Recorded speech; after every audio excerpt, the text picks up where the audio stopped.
Tamil Nadu election வரப்போகுது. நம்மக்கிட்ட மறக்க முடியாத நிறைய விஷயங்கள் இந்த எலெக்ஷன் பத்தி இருக்கும்.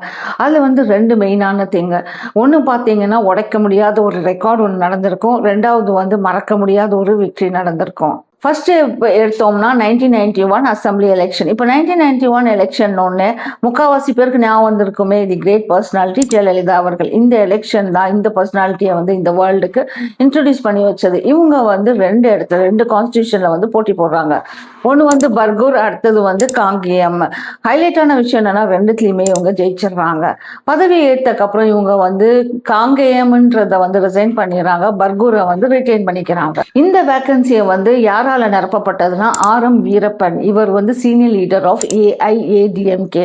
இவர் பொலிட்டிக்கல் சாணக்கியாவும் சொல்றாங்க. இவருக்கு எவ்வளவு ஓட் ரிசீவ் ஆச்சுன்னா 96.57%. அப்பனா 97 votes out of 100 votes cast. So அப்பனா ஒரு கான்ஸ்டியூஷன் ஃபுல்லாமே இவருக்குன்னு ஆயிப்போச்சு. தமிழ்நாடு ஹிஸ்டரியிலேயே பார்த்தீங்கன்னா ஆர்.எம். வீரப்பன் தான் one of the candidate who receive the highest vote எவர்.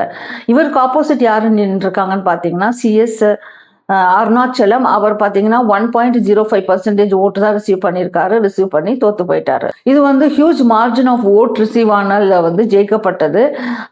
அதனால தான் இது இன்னுமே ஒரு அன்பிரேக்கபிள் ரெக்கார்டாக தமிழ்நாடு எலெக்ஷன் ஹிஸ்டரியில் இது இருந்துகிட்டு இருக்கு. இது இப்போ இவங்க ஜெயிச்சதுக்கு காரணம் என்னன்னு சொல்றாங்கன்னா, காந்தி அவர்களோட மரணம்.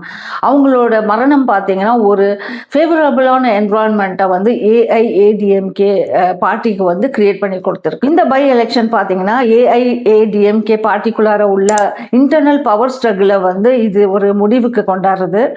இது எப்படின்னு பார்த்தீங்கன்னா 1987 சீஃப் மினிஸ்டர் எம்ஜிஆர் அவர்கள் இறந்து போயிடுறாரு. அதுக்கப்புறம் 2 டீமாக உள்ள பிரியுது. ஒன்று ஜானகி டீமு. ஜானகின்றவர் யாருன்னா எம்ஜிஆரோட ஒய்ஃப் டீமு.